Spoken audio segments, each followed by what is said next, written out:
கிறிஸ்துக்குள் அன்பான காலைக்கதி நிகழ்ச்சி நேயர்களே, மீண்டும் இந்த நாளிலும் இயேசுவின் புண்ணிய நாமத்தில் உங்களோடு கூட இணைவதில் மிகுந்த மகிழ்ச்சி அடைகின்றேன். இந்த நாள் நமக்கு ஒரு நல்ல நாளாக இருக்க தேவனுடைய சமாதானம் உங்களோடு கூட இருக்க வாழ்த்துதல் கூறுகிறோம். இந்த நாளின் செய்தியின் வாக்குத்தத்தம் எங்க இருந்து அப்படின்னு சொன்னா, தானியேல் எழுதின தீர்க்கதரிசன புஸ்தகத்திலிருந்து 6ஆம் அதிகாரம் 4வது வசனத்திலிருந்து ஒரு பகுதி உங்களோடு கூட பகிர்ந்து கொள்ள ஆசைப்படுகின்றோம். அவன் மேல் சுமத்த யாதொரு குற்றமும் குறைவும் காணப்படவில்லை. அந்த அதிகாரத்தில் நீங்கள் அந்த வசனம் வந்து ஒரு பெரிய ஒரு வசனம் இருக்கும். அந்த வசனத்தை நீங்கள் வாசிப்பீங்கன்னா ரொம்ப ஆச்சரியமாக இருக்கும். ஏன்னு சொன்னால், அப்பொழுது பிரதானிகளும் தேசாதிபதிகளும் ராஜ்யத்தின் விசாரிப்பிலே தானியேலை குற்றப்படுத்தும்படி முகாந்திரம் தேடினார்கள். ஆனாலும் ஒரு முகாந்திரத்தையும் குற்றத்தையும் கண்டுபிடிக்க அவர்களால் கூடாது. அவன் உண்மையுள்ளவனாய் இருந்தபடியால் அவன் மேல் சுமத்த யாதொரு குற்றமும் குறைவும் காணப்படவில்லை அப்படின்னு சொல்லி பார்க்குறோம். ஏன்னு சொன்னால், எல்லாருமே என்ன குற்றம் பார்க்குறதுக்கு மற்றவங்களை பற்றி பார்க்கணும் அப்படின்னு சொல்லி ரொம்ப என்ன செய்வாங்க, ஒற்று பார்த்துப்பாங்க. அது மாதிரி தான் இங்கே தேவனுடைய மகனுக்கு நடந்தது. இங்கே ஒரு உண்மையான நிகழ்ச்சி உங்களோடு கூட பகிர்ந்து கொள்ள ஆசைப்படுகின்றேன். ஒரு பொய்யான தகவலை என்ன செஞ்சாங்கன்னு சொன்னால், நம்பி வருமான வரி வசூலிக்கிறவங்க என்ன செஞ்சாங்க அப்படின்னு சொன்னால், அந்த இலாக்கா அதிகாரிகள்லாம் ஒரு தொழிலதிபர் வீட்டை என்ன செஞ்சாங்க, போய் என்ன செஞ்சாங்க, சோதனை செய்தார்கள். உங்களுக்கு தெரியும், அந்த வருமான வரிக்காரங்க போனாங்கன்னு சொன்னால் என்ன பண்ணுவாங்கன்னு. அவர் வீட்டையும் என்ன செஞ்சாங்க, சோதிச்சாங்க. அதே சமயத்தில் என்ன பண்ணாங்க அப்படின்னு சொன்னால், அவருடைய அலுவலகத்தையும் அவங்க வந்து சும்மா அப்படி பார்த்துட்டு போக மாட்டாங்க. அக்கு வேறு ஆணு வேறுன்னு சொல்லுவாங்கல்ல, அது மாதிரி எல்லா காரியத்தையும் என்ன செய்வாங்க அப்படின்னு சொன்னால் பார்ப்பாங்க. அவங்களுக்கே நம்ப முடியல. ஏன்னு சொன்னால், அவங்க பார்த்த பொழுது என்ன இருந்துச்சா, எல்லாமே அவர் கரெக்டாக வச்சுருந்தாங்க. எல்லா வருமான வரிக்கு வருமானத்துக்கு ஏற்றபடி என்ன செஞ்சாங்க, வரிகளை செலுத்தி எல்லாமே இதுவாக முடிஞ்சிச்சு. அந்த சோதனை என்ன இருந்துச்சுன்னா, இவருக்கு இன்னும் கூட என்னது கொஞ்சம் சந்தோஷத்தை தந்துச்சு. ஏன்னு சொன்னால், அவர் எல்லாத்துலேயும் கரெக்டாக இருக்கிறது அவரால் புரிஞ்சுக்க முடிஞ்சிச்சு. ஏன்னு சொன்னால், சில வேளைகளில் தேவனுடைய பிள்ளைகள் உண்மையாக இருக்கும் பொழுது அன்னைக்குடைய கண்கள்லாம் எப்படி இருக்கும், ஏதாவது ஒரு குற்றம் கண்டுபிடிக்கணும் அவங்க மேலே அப்படின்னு சொல்லி யோசிப்பாங்க.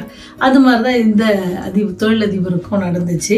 ஆனால் அதில் என்ன நடந்துச்சுன்னா, அந்த தொழிலதிபர் கரெக்டாக இருந்தனால அந்த அதிகாரிகள் அவருக்கு நல்ல ஒரு சான்றிதழ் அல்லது சர்டிஃபிகேட் கொடுத்துட்டு போனாங்க, நீங்கள் எல்லாத்தையும் கரெக்டாக இருக்கிறீங்க அப்படின்னு சொல்லி. அது அந்த அதிகாரிகளுக்கு மட்டும் இல்லை, அது நியூஸ்லேயே வந்துச்சு. அப்போ நியூஸ்லேயே வரும்போது நிறைய பேருக்கு அவரை பற்றி தெரிஞ்சிச்சு. இங்கேயும் அதே மாதிரி தான் தேவனுடைய மனுஷன் என்ன செய்கிறான்னு சொன்னால், ஆண்டவரை நம்பி அவருக்கு எப்படி உண்மை உத்தமாக எந்த இடத்துல இருந்தாலும் உண்மை உத்தமாக இருக்கணும் அப்படின்னு சொல்லி தன்னுடைய வாழ்க்கை நடத்தின ஒரு மனுஷன் தான். அவர் பேர் தான் தானியேல். அவர் என்ன செஞ்சாருன்னு சொன்னால், அவர் அந்நிய தேசத்தில் இருக்கும் பொழுது ரொம்ப உண்மை உத்தமாக இருந்ததுனால அவருடைய பதவி உயர்வு நிமித்தம் யாருக்கெல்லாம் பொறாமல் இருந்துச்சுன்னு பார்த்தீங்கன்னு சொன்னால், பிரதானிகளும் தேசாதிபதிகளும் என்ன செஞ்சாங்க, இந்த குழுவினர் என்ன செய்கிறாங்கன்னா, அவர் மேலே ஏதாவது குற்றம் கண்டுபிடிக்க முடியுமா அப்படின்னு பார்க்குறாங்க. எப்படி இந்த வருமான வரிக்கார மாதிரி தான் என்னது, அவர் தானியேலை குற்றப்படுத்தும்படி முகாந்திரம் தேடுறாங்க. ஆனாலும் ஒரு முகாந்திரத்தையும் குற்றத்தையும் கண்டுபிடிக்க அவர்களால் கூடாது இருந்தது. ஒன்று கூட கண்டுபிடிக்கல. அப்போ அது இப்பேற்பட்ட மனுஷனாக இருந்திருப்பாங்கல்ல. இந்த காரியங்களை யோசித்து பார்க்கும்போது எப்பேற்பட்ட ஒரு உண்மை உள்ள தெய்வ மகனாக இருந்திருக்கிறாங்க தானியேல் அப்படின்ட்டு சொல்லப்படுகிறது. ஏன்னு சொன்னால், அவர் உண்மையுள்ளவனாக இருந்தபடியால். இப்போ நம்ம உண்மை உள்ளவர்களாக இருப்போம் அப்படின்னு சொன்னால், நம்மை சுற்றிலும் குற்றம் பார்க்கிறவர்களுக்கு என்னது, ஒரு குற்றமும் நம்ம இடத்துலேருந்து கண்டுபிடிக்க முடியாது. தானியேல் எப்பேற்பட்ட வாழ்க்கையை வாழ்ந்திருக்கிறாங்க, உண்மை உத்தமாக வாழ்ந்திருக்கிறாங்க. அவன் மேல் சுமத்த யாதொரு குற்றமும் அவங்களால முகாந்திரம் தேடுறாங்க. இதில் பண்ணிடுவாங்களா, அந்த காரியத்தில் பண்ணிடுவாங்களா, அந்த கணக்கு வழக்கில் பண்ணிடுவாரா, அல்லது அங்கே பேசுகிறதுல பண்ணிடுவாருன்னா இல்லை, அவர் உண்மை உள்ளவராக இருந்தார். அதனால என்ன செஞ்சார் சொன்னால், அவர் ஆசீர்வதிக்கப்பட்டார். அவருடைய ஜீவனை இது சிங்கங்கள் கூட என்னது, சிங்கங்கள் கிட்ட யாராவது தப்பிக்க முடியுமா, அது குகைக்குள்ள போடும் பொழுது இல்லை. ஆனால் தானியேலால் அது முடிஞ்சிச்சு. ஏன்னு சொன்னால், ஒரு குற்றமும் செய்யலை அப்படின்னு சொல்லி. நம்ம குற்றம் செய்யாதவர்களாக இருப்போம்னு சொன்னால், ஆண்டவர் எப்படி தானியேலை காப்பாற்ற சிங்கங்களை வாய்களை கட்டி போட்டாரோ, அதே போல் உங்களையும் என்னையும் நம்மை சுற்றி இருக்கிற எல்லாருடைய காரியத்துக்கு எல்லா எதிரிகள் வந்தாலும் என்ன செய்வாங்களாம், அவங்க மடங்கடிக்கப்பட்டு போவாங்க. அதனாலதான் வசனம் சொல்லுது, அவன் மேல் சுமத்த ஒரு குற்றமும். அப்ப நீங்களும் நானும் குற்றமற்றவர்களாக ஜீவிக்க தேவன் கிருபை செய்வாராக. ஒவ்வொரு நாளும் நம் தேவனுடைய அன்பில் நிலைத்திருப்போம்.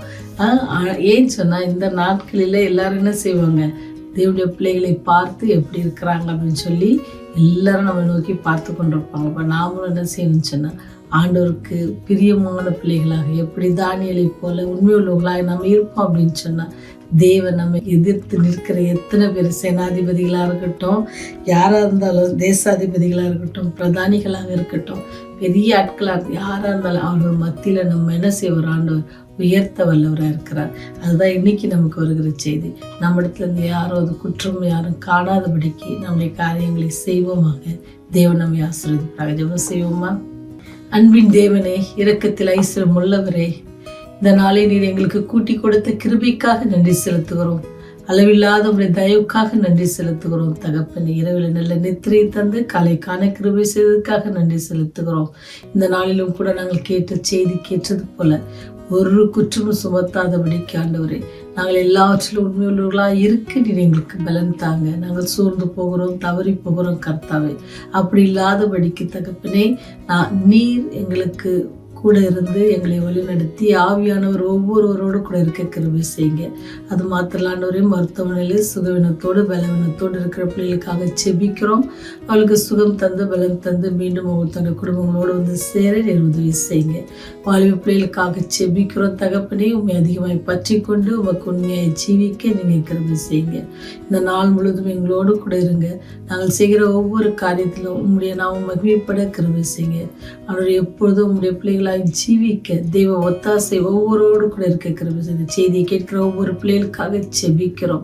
ஆண்டவரே, அவருடைய தேவைகளை எல்லாம் சந்தித்தருங்க. அவருடைய மனபாரத்தை எல்லாம் நீக்கி போடுங்க. அவருடைய நோய்கள் எல்லாம் நீக்கி போட்டு சந்தோஷம் சமாதானத்தை காணும்படியாக கிருபை செய்யுங்க. இந்த நாள் முடியும் பொழுது தேவன் எங்களுக்கு போதுமானவராக இருந்தார் என்று சொல்லி உம்மிடத்துல நன்றி செலுத்திவிட்டு ஜெபித்து நித்திரை செய்கிற அளவுக்கு செல்லும் அளவுக்கு நீர் அவர்களோடு கூட இருந்து அவர்களை வழிநடத்தணுமாய் கெஞ்சி மன்றாடுகிறோம்.